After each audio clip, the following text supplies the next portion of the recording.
Now it's how to invest, how to manage your money, right? These are adult things you really don't get in high school or even college. This is something you need to learn from shows like this, from YouTube, from books, right? Be a lifelong learner on investing, on cash flow management, and take this lesson or this talk on it being a game and figure out your own strategy. What is your definition of winning the game? How do you get there? How many years do you think you could do it in?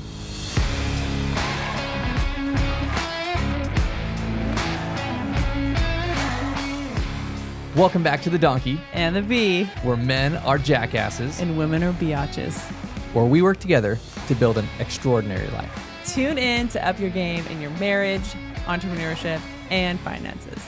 Welcome back to another episode of The Donkey and the Bee with your host, Brett and Laura Shotkavis, where we talk all things marriage, entrepreneurship, and finances. And we know, we've talked about this before, the top two things that y'all hate talking about is sex and finances. Well, today we're talking about finances, so it's another, I think, comfortable conversation. We love talking about finances. It's not uncomfortable for us because we've talked about it so many times. So we're hopeful that the listeners will get comfortable once they start talking to their spouse about these things. That's right. So we're talking about financial freedom today. And it is the goal. It's the goal for us, for many people, to hit financial freedom. But I want to talk about it today as a game because we both think that we are playing a game, right? There's rules, there's a system, there is winners, there is losers to this game.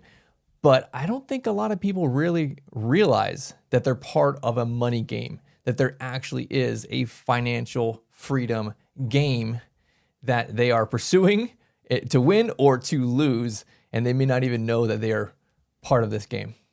I think most people think that it's a luck, that it's you either have good luck in this or you have bad luck. And I think majority of people think because I'm in a bad financial situation, I have bad luck. It's just luck. And I don't think that they realize that it's actually their actions that they are taking that is creating their own good or bad luck. Definitely luck, but also people will say like, it's my upbringing, it's the location I was born in, it's my parents, it's my lack of parents, or I didn't have a father figure, right? Like I didn't have the opportunity that other people had, which is kind of luck, but kind of upbringing also. Not acknowledging that they are in someone else's game, right? When you go to work, your boss, the owner of that company, right? They are playing a game and you are a tool towards their financial freedom game, right? So if you are not knowing that you're in a game, right? If you don't have your own game, then you're really a pawn in someone else's game. And it's okay to be a pawn in someone else's game, right? Like everybody is. Not everyone is built for entrepreneurship to, create their own chessboard and move all these different pieces around. But even if you are an employee working for someone else and you are building their dream, getting them towards financial freedom, early retirement, you can still, and that's what I want to talk about today, have your own smaller game that you are in control of, and you need to be working both sides of this, right? You're taking care of your active income, but you have your own little game going on the side to get you through strategies and things that we'll talk about today to get you to your own win of, the financial freedom game. I think that we were essentially a tool for somebody else for so many years. And to be honest with you, I had 3 jobs at one time when Brett was going through the fire academy. And so I was a tool for somebody else in 3 different spheres, 3 different areas of work.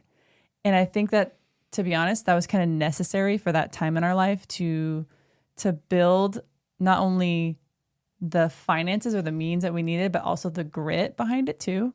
And so I think it's important for people to know that sometimes you just have those seasons where you are working for somebody else, maybe 1 or 2 jobs, maybe even 3 jobs, and kind of building those skills and building your finances so that you then can maybe break off of one and then start your own gig based on the things you've learned from those 2 or 3 jobs and also based on the financial means that you've gained from those 2 or 3 jobs.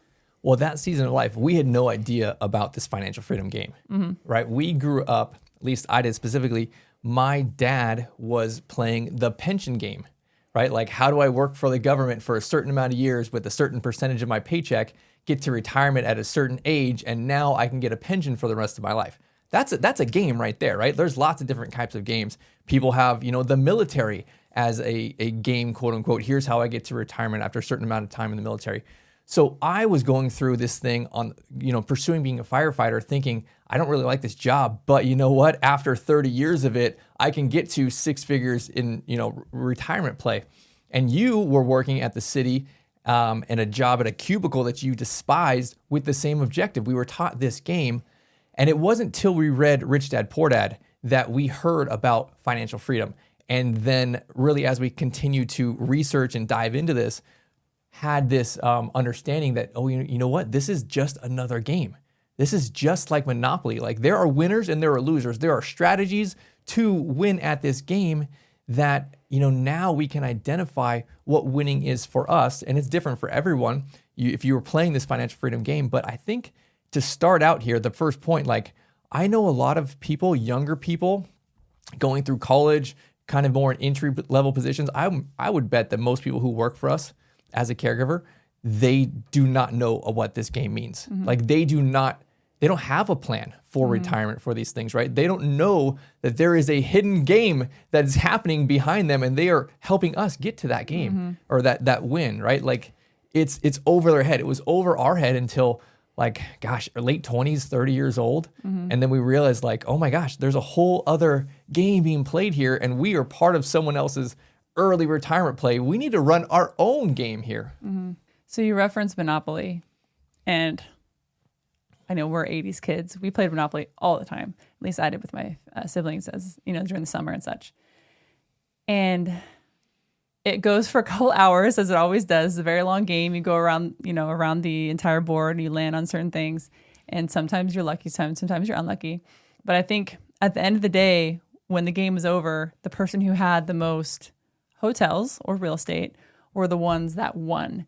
And I think you kind of learn that as you play it so many times, that in the beginning, even if you have to pay for that one house on that one, Park Place or whatever it may be, it's kind of risky, right? Like, you're like, if I spend this much on this house, like, I don't know, I'm not going to have much money in the bank, quote unquote.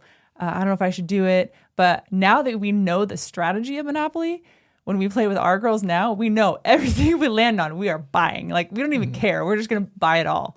And so I think it took time to learn that. And so when you kind of reference that Monopoly and you put it into real world, it's one of those things where you're scared to play in the beginning because you don't quite know the rules, and you're kind of like dipping your toe in, like, is this the right way to play? I'm not sure. Am I going to lose it all? Like, you kind of have that fear that comes in.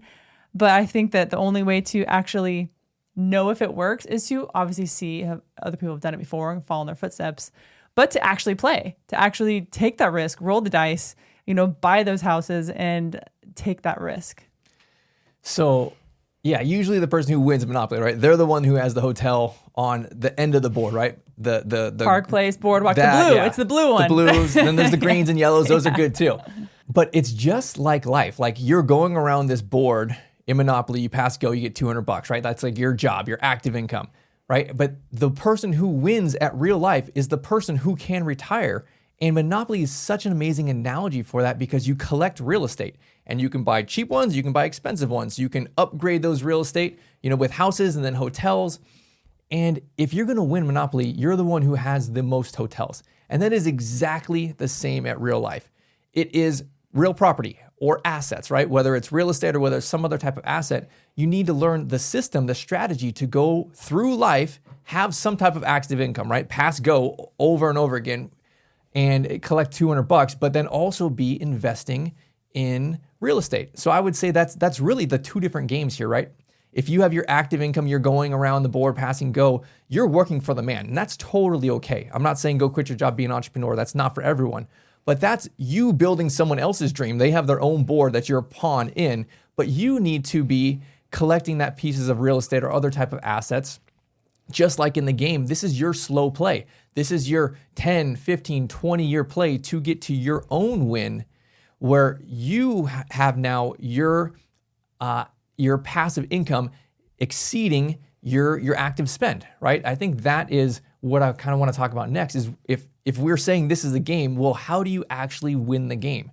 What does that look like? Because it's, in my opinion, there's not a hard line like this is how you win, right? People can set up their own rules for this, their own definitions for winning at financial freedom or early retirement or however you want to call that.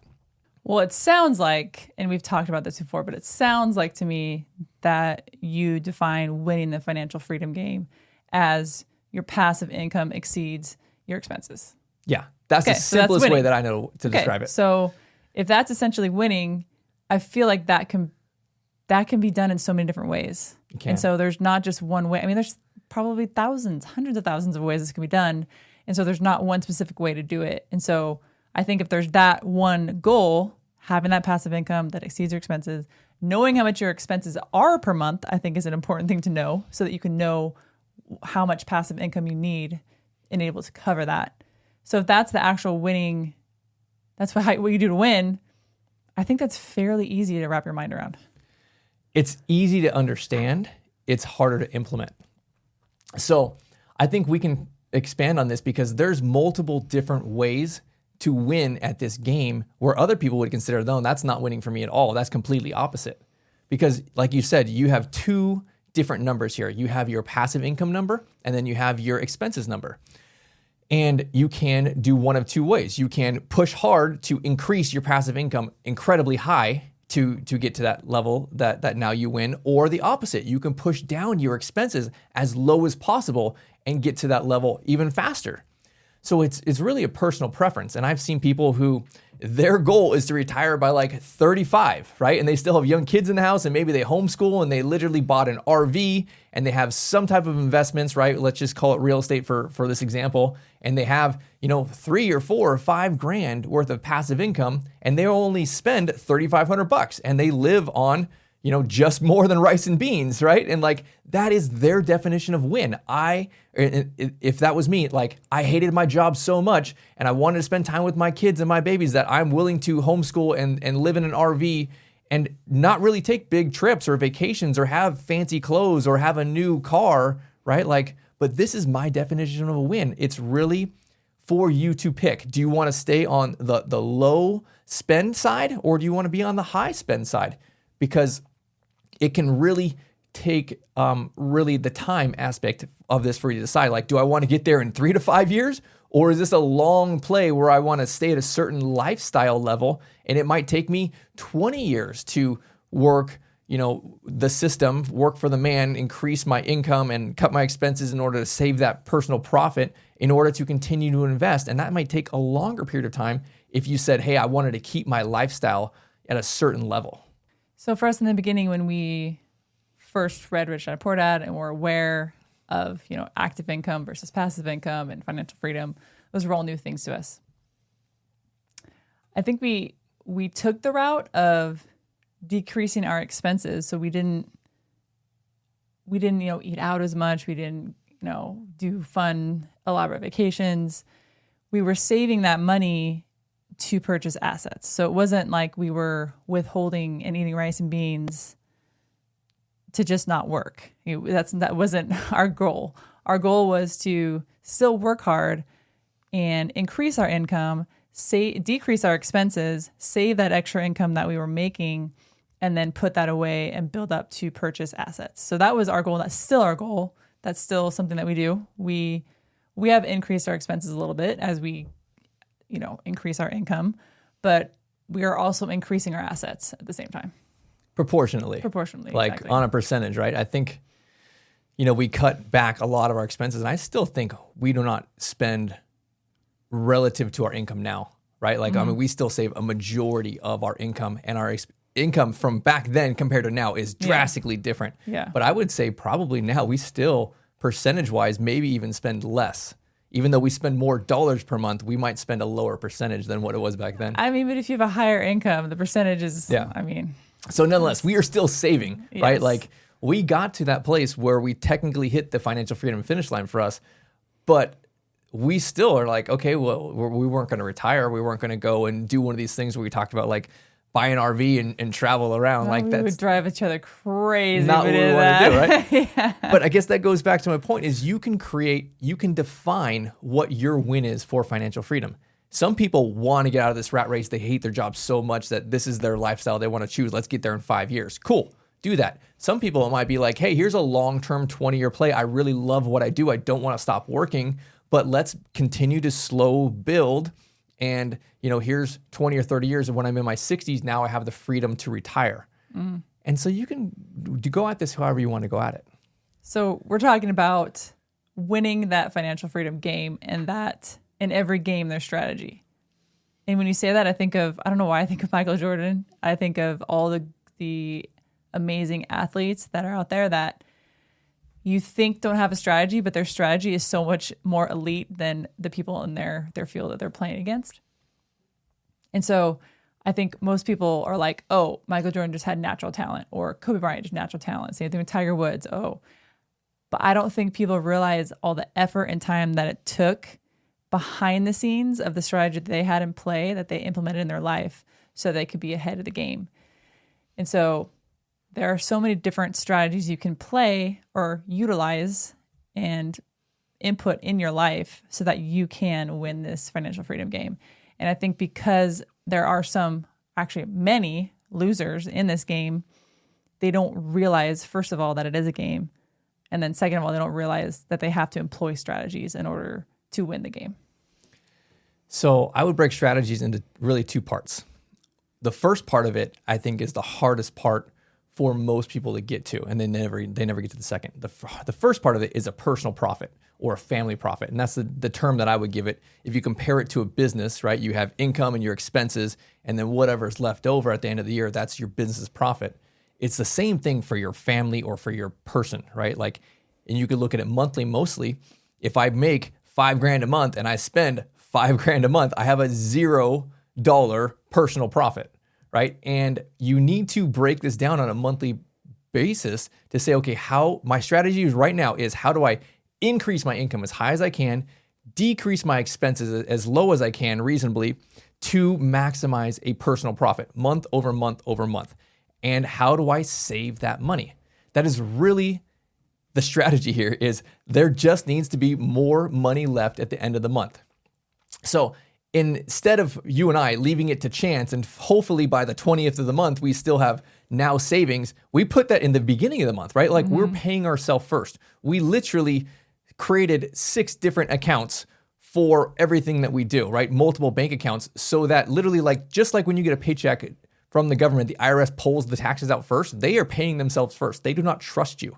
It's the same thing. I don't trust myself. I will find some type of problem or emergency that money needs to go to by the 25th of the month, right? So on the 1st of the month, I'm going to take that money and I'm going to put it aside into my own savings account. I call it a sacred account. And that's really just me making sure that I am really protecting myself from myself, paying myself first. And I think that's really what people need to learn as far as a strategy is how do I get to a place where every single month I am saving a certain percentage of my income. And then from there, it's just how do I continue to bump up this percentage? There's only so much you can cut year after year from your expenses. You have unlimited possibility to increase your income. Every single year, you should be pushing that up. And I think that's really the focus is creating a reasonable budget for cutting your expenses and then maintaining and then putting all of your attention and energy towards income. How do I develop skills to continue to increase my active income with the intention that every single year I have more personal profit that I am putting into a savings account, a sacred account, a mutual fund, whatever you want to do. And I think that would be part 1 to this. So from what I just heard, it sounds to me like majority of people are employing a losing strategy within their finances. For sure. Because I would say if you were to poll 1,000 people and ask them if they're pulling out 10% of their income and putting it in the sacred account, they'd be like, what are you talking about? No. Like when I get paid, it's already gone within an hour. Like it's already employed to all these different, utilities and mortgage and car payment, insurance. Like, yeah, I think most people would be like, I don't have enough money to pull aside and put it into something sacred. Yeah. Right. And that's because they're not paying themselves first. Yeah. Every dollar should have a name on it. And again, needs to be some type of budget meeting between you and your spouse, between your family to say, here are our priorities. Like there's totally no problem with splurging on some things. Just pick one thing. Everything else needs to be cut, right? And that's really what we did. We went broke for a decade plus and just increased our percentage of personal profit every single year. Every single year, we were stacking more chips away into the sacred account. And then that really pushes us forward to the next part of this, the part 2 of the strategy, which is what do you do with the money that you have sitting there, right? And you can set aside some money in your personal savings account for emergency fund, rainy day fund, all that kind of stuff, right? You want to put $3 or $5 grand over there, totally fine. After that, after you get to 50 plus grand, 100 plus grand, what are you doing with that? And really it's how do I buy assets? How do I create passive income? How do I take this money, trade it for something, and that something will have money babies. Every single month or year, it spits off a certain percentage, 6, 8, 10, 12, 20% of new money coming out of this thing, right? Like your cash on cash return. That is the next part of the strategy. How do you learn something like that? And if you go back to the beginning of the conversation, we're talking about the board game Monopoly. It's buying real estate, right? And you start with a piece of property, and then you can add a house, and then another one, and another one, and then a hotel. So you're starting with real property and then continuing to upgrade that, or maybe 1031 that into a bigger deal. But it's just learning a strategy. And for us, it was real estate, right? We started with cheap little houses. That's what we knew. It was scary to do these big multi-million dollar deals. So we did not start there, but we got to multi-million dollar deals now, right? So start where you're comfortable, but dang, man, you just need to start. That's the really thing, is just take some massive action. You got to be saving that money, and then you have to be using that time to learn the strategy of what is next. And don't feel like you got to take all this on your own. You could, potentially be a limited partner in some other person's deal. They can be the expert in these kind of deals, but make sure you do find an expert that has done this, has a lot of experience, and you can come alongside them. You may not have to put in all the time and the legwork and learning and legitimately becoming a real estate expert like we did. Like that was a lot of time. That's what we did. That was our thing. But if you have someone else that you know, like, and trust, and that's their thing, you can come onto their deals. But I would say the whole lesson here is, how do you get to, I have this money, it's going to make babies, and then it'll roll over, and those babies will make grandbabies, and just continue to compound interest this at a reasonable rate of at least 6 or 8 or 10 or 12%. The one word that comes to mind on these two strategies you just mentioned was self-discipline. I think in order to have your income come in and have the self-discipline to tell yourself, I'm going to pay myself first, I'm going to pull this money out, and it's going to go into a sacred account. It takes a lot of self-discipline. And then the strategy 2, it takes a lot of self-discipline to first of all, not touch that money. And then second of all, to educate yourself on a certain strategy you're going to employ with that money so that it just doesn't sit there. Because I think a lot of times it might just sit there because people are going to have analysis paralysis and be like, okay, I have this money, but I don't know what to do with it. I don't know. Do I trust this guy who just came and said he wants to, compile a fund for a syndication for a multifamily deal? Like, do I trust him? I don't know anything about it. And so I think it's taking then that self-discipline to educate yourself in whatever field you're going to employ that money into. Absolutely. So it makes me think, when we were younger, we had a bunch of different roommates. We were going through college and things, right? And there were some people that just always seemed to have bad luck. Like everything would go wrong just month after month after month, right? And now that we have educated and grown ourselves on the financial aspect of these things, you come at it from a different perspective. You look back and it was like, they had a crap strategy. Their strategy, they didn't have a strategy really, right? They didn't know that they were a pawn in someone else's game.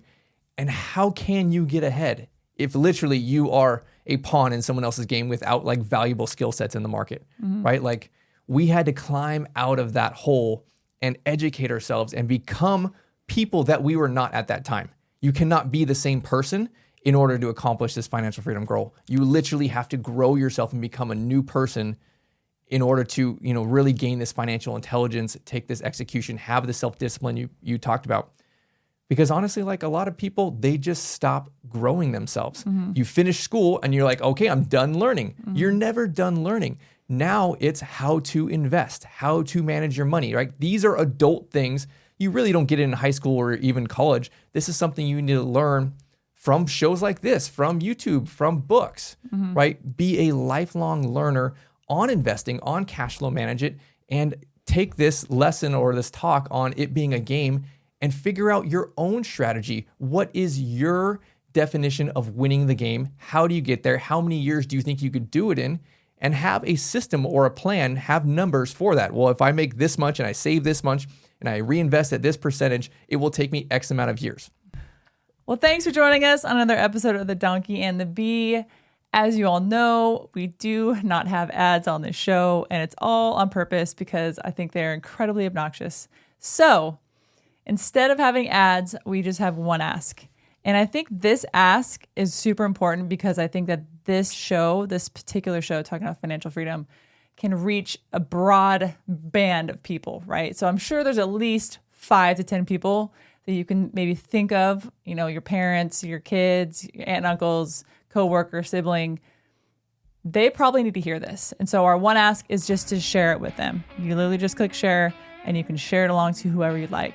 Also click subscribe so you'll be notified of any new content we drop. We will see you on the next one.